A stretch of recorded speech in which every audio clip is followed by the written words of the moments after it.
Apa maksud hadis ni? Kenapa tiba-tiba lepas dia kata na'am asyhadu bih? Tak, betul dia ni adalah anak saya. Tiba-tiba Nabi cakap jenayah dia tidak akan terbeban ke atas kamu, dan kamu pula tidak akan terbeban di atas jenayah. Maksudnya di sini ialah kata para ulama bahawa dulu menjadi budaya bangsa Arab, keadaan dia kata jenayah, Rasulullah sebutlah keadaan kata jenayah kamu tak terbeban atas anak punya jenayah tak terbeban atas kamu, kerana pada bangsa Arab dia biasanya beritahu kepada orang, kalau saya buat salah, anak saya ni akan tanggung kesalahan saya. Dan kalau kata saya anak ni pula buat salah, saya akan menanggung atas kesalahan si anak. Ini budaya bangsa Arab dulu. Nah, maka Nabi kata kalau kamu buat salah, anak kamu tak akan tanggung salah kamu. Dan kalau kata anak pula buat salah, kamu tidak akan menanggung atas kesalahan anak kamu. Itu maksud dengan hadis yang Nabi kata kamu tidak, jenayah anak kamu tidak terbeban atas kamu, dan jenayah kamu pula tidak akan terbeban ke atas anak kamu. Itu maksud dia. Maksudnya tak ada siapa yang tanggung dosa siapa. Nah, tak ada siapa yang kena tanggung jenayah siapa, tak ada. Sebagai misal yang lain, kita selalu sebut apa? Kalau kita ada anak, maka anak kita buat dosa. Anak kita tak tutup aurat, ni selalu isu yang dibangkitkan. Anak tak tutup aurat, maka adakah si anak ni tadi, si ayah ni tadi menanggung dosa anak tak tutup aurat ni? Maka para ulama berpendapat bahawa ayah tidak akan menanggung dosa anaknya tidak menutup aurat. Ayah hanya berdosa kalau ayah tak tegur anak tu suruh tutup aurat. Boleh faham tak? Maksudnya ayah dah tegur dah, mak dah tegur dah, tak berdosa. Anak tu lah sendiri yang menanggung dosa dia. Mana? Yang sekeh anak perempuan tak pakai tudung, ayah orang masjid, ni isu lah selalu begitu. Nah, ayah orang masjid, anak perempuan tak pakai tudung.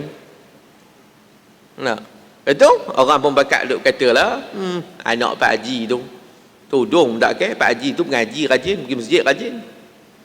Nah, adakah Pak Haji tu nanggung dosa anak dia tak pakai tudung? Tak tanggung. Tapi adakah Pak Haji tu berdosa? Berdosa kalau dia tak pernah tegur. Tapi kalau dia dah tegur, dah khabar dah, tutup aurat ni wajib. Nah, tutup aurat ni cara dia bergiam-giam bersemua. Nah, abah duk dengar kat masjid, tok guru, ustaz duk ngajar begini. Tapi anak ni jenis bangsa Bat Nohin, adakah abahnya berdosa ke tak? Tak dah. Yang berdosa tu hanyalah si anak. Tak? Yang berdosa tu hanyalah si anak sahaja, yang tidak menutup aurat. Dia lah sendiri tanggung. Kan? Tapi kita tetap kena tegur. Nah, dah tegur sekali ke nak tegur lagi? Terpulang lah. Nak tegur banyak kali pun lah, rajin buat lah. Kan? Tapi kalau kata dah tegur lah ustaz, ropi itu juga.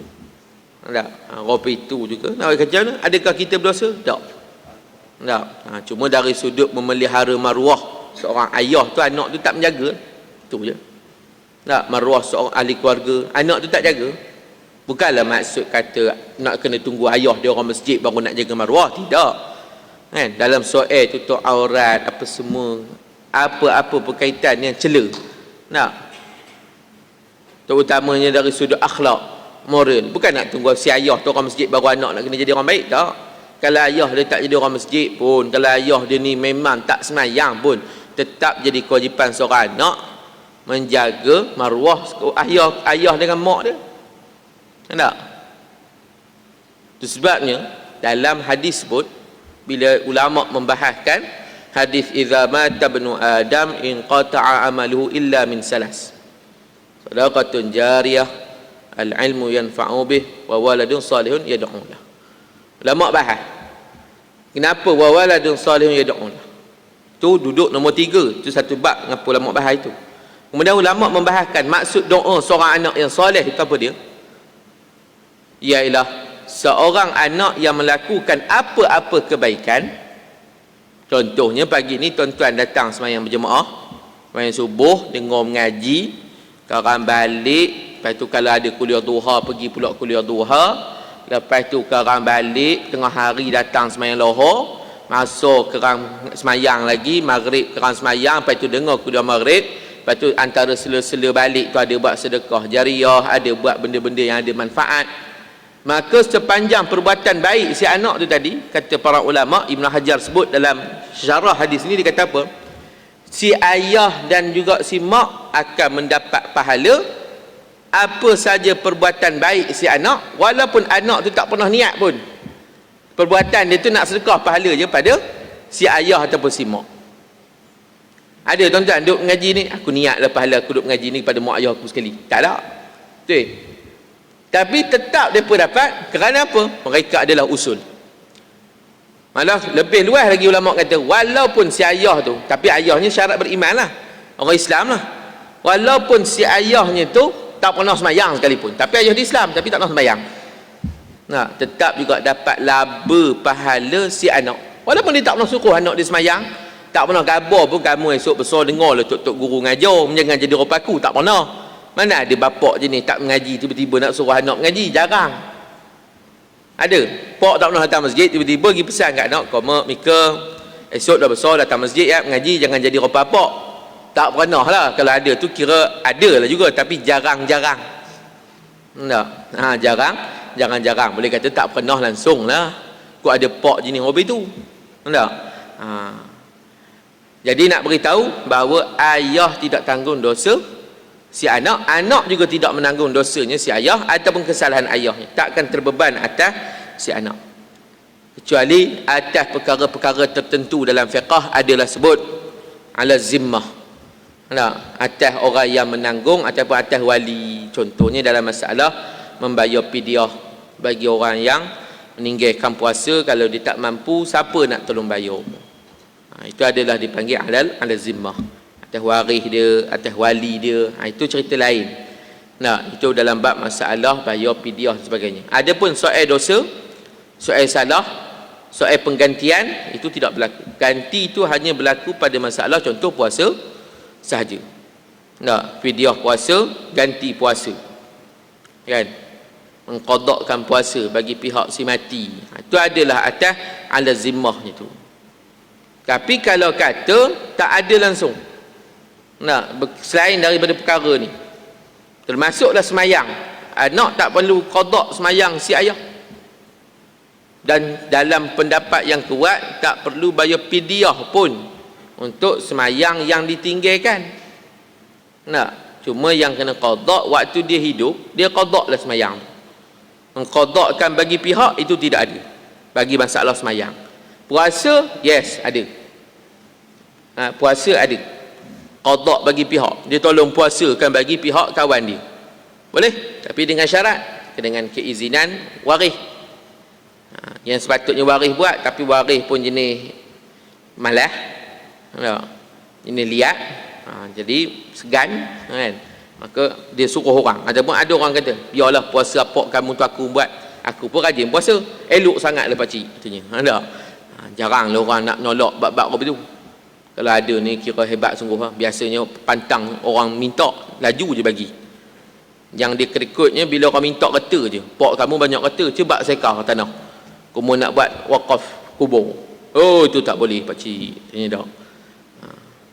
Tapi kadang-kadang itulah dia pun yang kita kadang-kadang kita ngimpun kata untuk anak, kita ngimpun kata ni untuk waris. Kita khabar apa? Kalau saya tak himpun Ustaz, besok kalau saya mati dia pun susah. Tapi bukanlah orang mesti Ridwaniah lah, tapi ada juga kot hak jenis apa tu. Tak salah, saya bukan kata salah himpun tu. Dengar betul-betul dulu, jangan marah. Kan belum apa-apa terus congkit bangkun, Ustaz duk kata kita jom balik katanya dah. Sabar dulu, cerita tak habis ni. Kita ngimpun kata, ngimpun. Tanah ni pantang ada orang nak jual, kita beli. Duit ni kita simpan, tak cukup dalam bank, bawah katil pun ada, bawah meja pun ada, selik kot mana pun. Takut apa? Aku mati besok kurang-kurang kata ni ada untuk anak aku. Kemudian masjid nak buat satu-satu benda. Katalah masjid hari tu nak beli apa? Nak beli jengkaut, dah belilah. Nak tambak tanah pula lah. Kan? Nak tambak tanah kubur. Buat wakaf tambak kubur. Kita ni duit ni berkepuk. Kata ribu lah, katalah ada 500,000. Tak. Dengar satu pagi ustaz duk cerita. Tak, lepas tu ada orang kawan-kawan duk post. Post apa? Post dalam handphone ceramah Syekh Ali Jabir, Allah yarhamu. Ya. Dia pernah datang masjid kita ni. Kalau tuan-tuan ingat lah. Saya ingat. Nak Syekh Ali Jabir tu pernah datang masjid tuan-tuan ni. Tapi lama lah. Tahun bila saya tak ingat. Tapi saya ingat dia pernah datang. Katalah dengar ceramah kuasa sedekah subuh. Kita pun semangat. Tok Guru pula cerita pasal sedekah. Kita pun semangat. Kita keluarlah 5,000 kat bank, pergi beri kat jawatan kuasa masjid, nak bayar wakaf tanah, beli tambak kubur. Duk terfikir juga sebab jawatan kuasa masjid duk cerita, tuan-tuan, kita kena tambak kubur ni. Kalau tak tambak, besok tuan-tuan mati duduk layar. Kan? Tu yang pakat beri ke tu? Kenapa? Mati orang duduk layar tak pasal-pasal lemah pula tu. Dah mati lah pun. Tak ada lemah ceritanya kan. Tapi risaunya pasal ni, kena bagi ni. Kita pun bagilah 5,000. Adalah balance lagi 495,000 ringgit lagi. Tak lama lepas tu ninggir. Katalah duk tolak-tolak sedekah sepanjang hidup ni adalah lebih kurang 50,000. Tinggallah 400,000. Katalah ni saya buat cerita bodoh gitu ngira nak mudah. Balance 400,000 ni anak-anak pakat bedak anak isteri pakat bedak sikit seorang peraid, dapatlah habis habuan 400,500 tu, 400,500 tu. Hak yang habuan kita apa? 50,000 lah. Hak habuan kita ni yang nak bawa bekal sampai ke akhirat besok tu 50,000 hak kita sedekah lah. Yang sepanjang hidup kita beri tu. Hak lain ni 450,000 ni habuan siapa? Habuan anak. Kalau anak jenis-jenis teringatlah kot nak bagi balik, nak buat wakaf untuk arwah abah ke yang dah meninggal ni, hak duk tinggal kat reta kat kami banyak ni. Pak lain pun banyak ke tinggal reta, tapi bila tengok hutang ustaz tinggal kosong balik kat kami. Hak ni hutang pun tak ada, tinggal reta je ni. Kau nak teringat? Tak ke? Meninggal pak bagi duit kat Tok Imam RM500. Buatlah tahlil kat Masjid Ubudiah. Nanti Tok Imam 500 ni, Tok Imam pergilah tempah bihun goreng bodoh. Tahu, belum goreng bodoh, tak ada apa pun. Buatlah 200-300 kampit, bagilah jemaah masjid. Hak itulah awaluhu wa akhiruhu. Nak sedekah makan niat atas nama pak, lepas tu tak ada dah. Hak 50,000 tu lah teman kita sampai mati.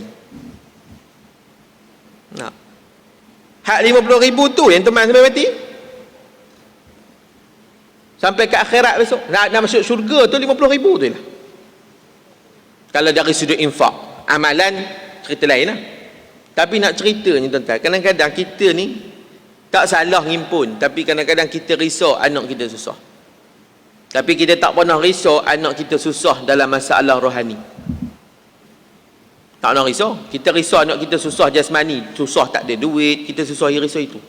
Tapi anak kita tak semayang, kita tak risau. Anak kita tak tutup aurat, kita tak risau. Anak kita tak faham agama, kita tak pernah risau. Kita hanya risau, kalau aku tak simpan duit ni orang, anakku susah. Hak tu lah. Enggak, hak tu je lah. Kan? Sebab saya selalu sebut, balik, kita fikir. Anak ada 5 orang. Laki ada 3. Kalau aku mati esok, siapa nak jadi imam sembahyang mayat? Siapa lah nak tolong mandi sembahyang mayat? Mandikan mayat? Siapa lah nak tolong turun dalam liang lahat? Takut semua bakat sak. Ada, saya pernah sebut apa tu? Macam fikir. Dia kata tak payah fikir lah, ustaz ada katanya. Yalah ustaz ada, kena kalau semua ustaz tak ada, siapa nak imam? Sedangkan yang afdal, yang paling aula untuk jadi imam sembahyang mayat ni si anak waris. Walaupun ada ustaz, ada tok imam, ada tok guru sekalipun, yang paling utama aulanya jadi imam adalah waris.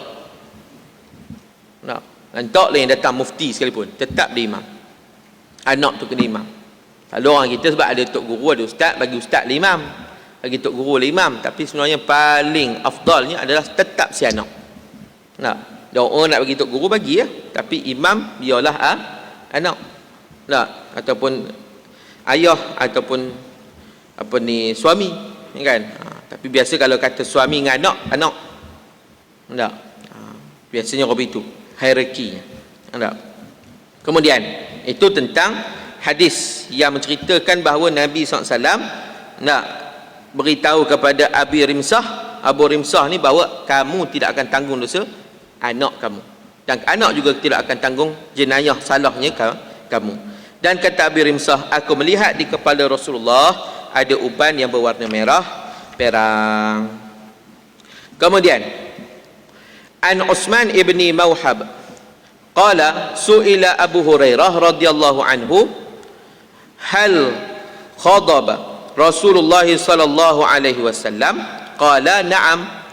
Utsman bin Mauhib ataupun Mauhab menceritakan bahawa Rasulullah SAW pernah ditanya, adakah Rasulullah SAW mencelup rambut atau janggutnya? Ia menjawab, ya. Bahawa uban Nabi SAW ini dicelup dengan hinak ataupun dengan katam. Hinak ni apa? Inai. Hinak tu adalah inai. Ataupun katam. Hinak ni inai. Inai lah bahasa mudah. Tak. Orang duk selalu sebut, Ustaz, kalau pergi Mekah nak kirim apa? Inai Mekah. Mana ada inai Mekah? Inai tu dari India. Beli je kat Mekah. Tak. Tapi bila dapat brand Mekah tu rasa sikitlah. Beli kat Mekah katanya. Saya duk rasa brand Mekah betul tak ada kot. Termasuklah minyak dop.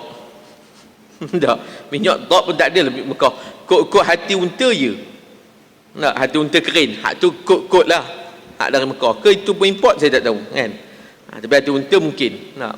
Rasa minyak dop pun kan. Minyak dop pun import. Tak. Tapi kita ni pantang dengar tak. Beli kat mana? Mekah. Okey lah. Kan? Beli kat Mekah. Balahnya bila tengok kain nak buat jubah pun made in China. Made in Japan. Tak? Dengan made in China. Kain nylon nak buat jubah tu. Tak? Tapi tak apa dah. Kan? Bukanlah masalah itu. Cumanya Nabi ini rambut. Hinak.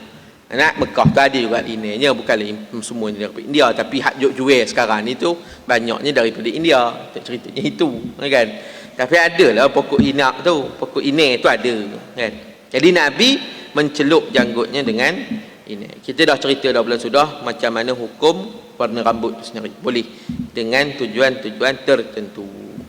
Hadis yang ke-46, an Jahdamatil imra'atil Bishr ibni Khasasiyah radhiyallahu anha qalat ana ra'aitu Rasulullah sallallahu alaihi wasallam yakhruju min baitihi yanfudu ra'sahu wa qad igtasala wa bir ra'sihi rad'un min hina'i aw qala rad'u.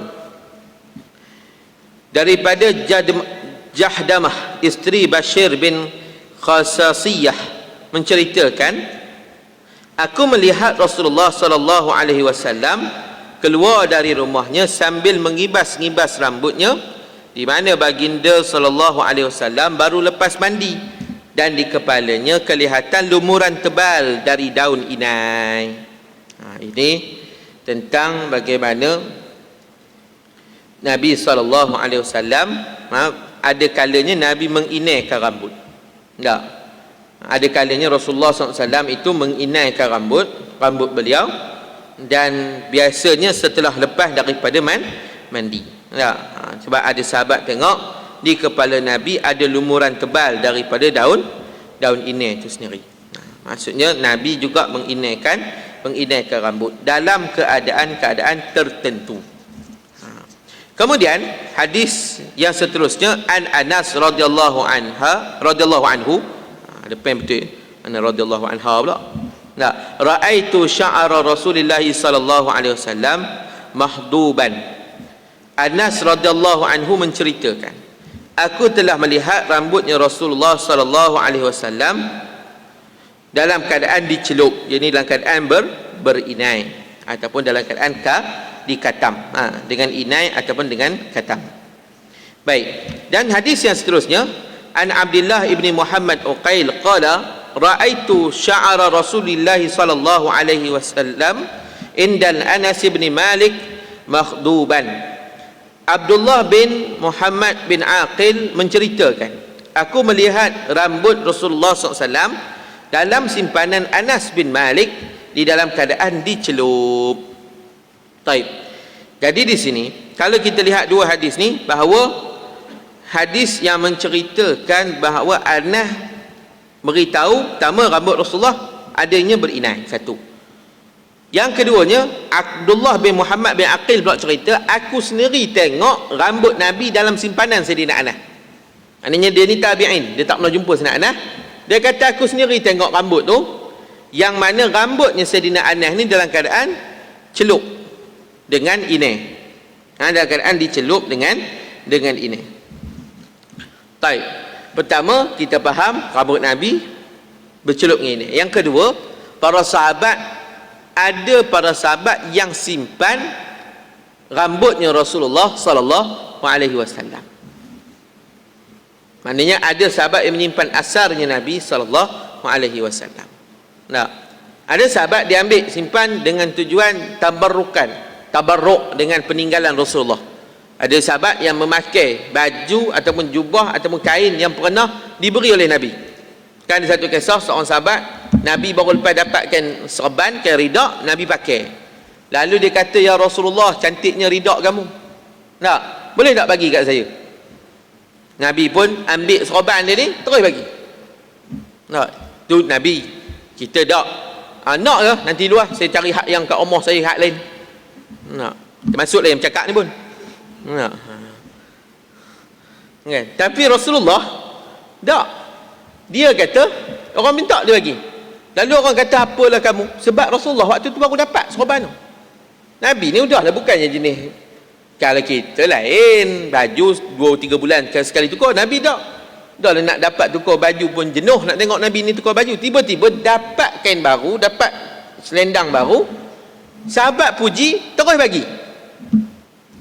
Nak terus bagi.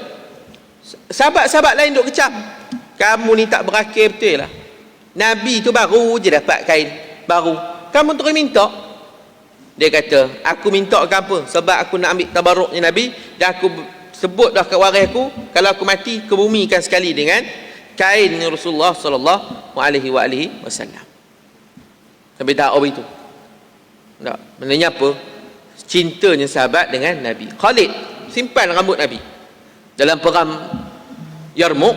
Khalid simpan rambut Nabi ni di mana? Dalam sebagai ulama sebut di atas sorban ni, atas topi besi. Dia buat dalam topi besi tu ada tempat khas untuk simpan rambut Nabi. Nah, dalam perang Yarmuk, topi besi dia ni terpelantin. Topi besi Sayyidina Khalid ni terpelantin. Tapi Khalid tetap perang sampai menang. Bila menang, biasanya orang tak carilah topi besi, biar pergi buat lain. Tiba-tiba Khalid dia merayap, mencari, melelor dekat kawasan perang tu, cari topi besi dia balik. Orang tanya, wahai Khalid, apa dia buat cari topi besi kamu tu? Buat dia lain. Nak dah lusuh lah pun, dah lama lah pun. Buatlah tempah baru. Hak jenis padu sikit ke apa ke, kalau ketuk tak pening kepala ke macam mana ke. Khalid kata, tak, aku nak cari ke. Lelah jumpa. Bila jumpa dia tunjuk, kenapa aku cari? Ni.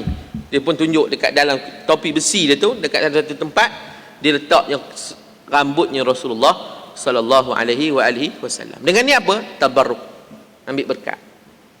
Ada. Jadi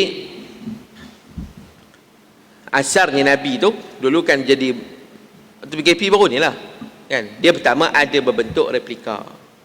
Replika ni bukannya betul ya, replika. Tak.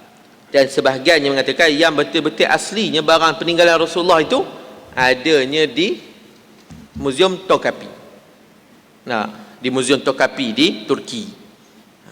Itu saja yang dikatakan paling kuat.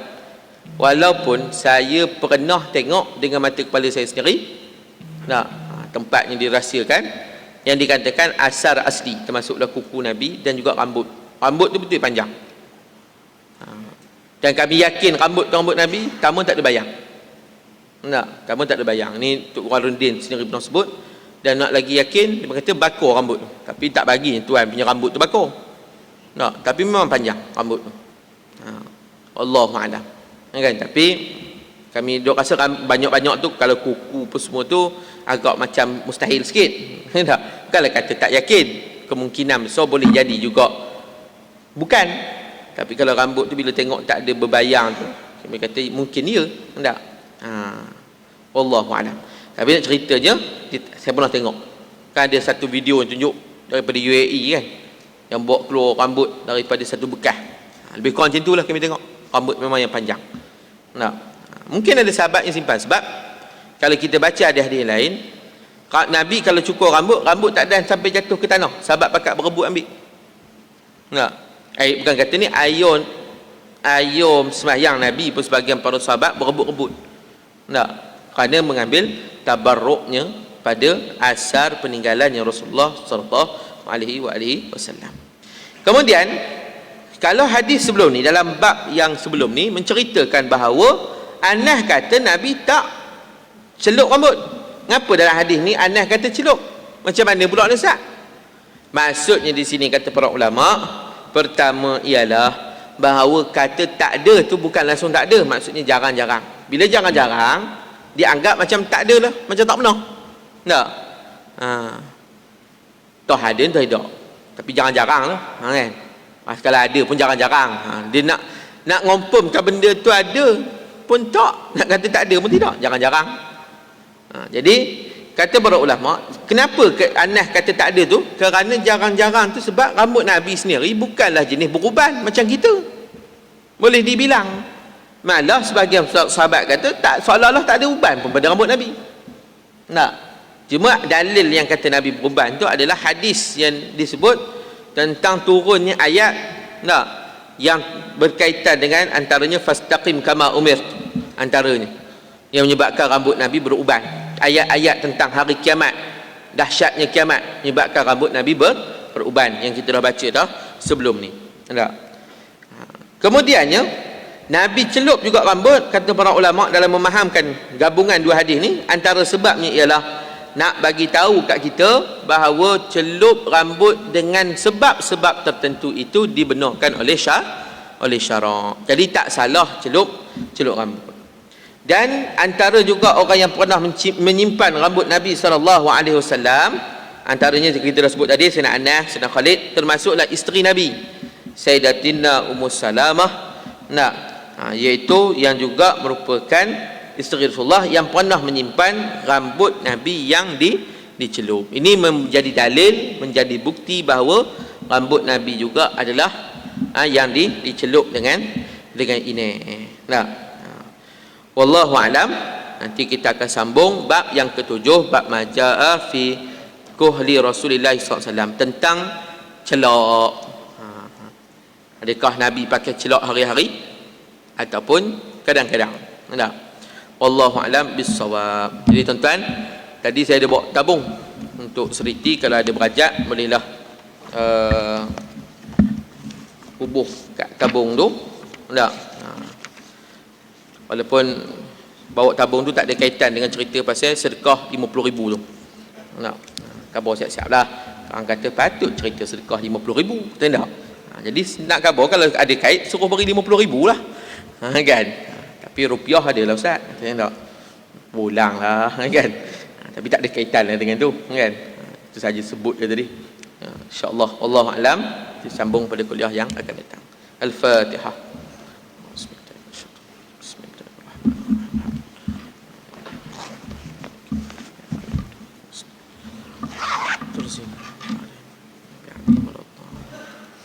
Bismillahirrahmanirrahim. Alhamdulillahirabbil alamin. Wassalatu wassalamu ala asyrafil anbiya'i wal mursalin wa ala alihi wa sahbihi ajma'in. Allahumma anfa'na bima 'allimna, rabbi 'allimna allazi yanfa'una, rabbi faqihna wa faqih ahlana wa qarrib lana fid dinina ma laqatul unsa wa zakar. Wa sallallahu ala nabiyyina Muhammad wa ala alihi wa sahbihi wa barak wa sallam. Alhamdulillahirabbil alamin. Taqabbalallahu minkum.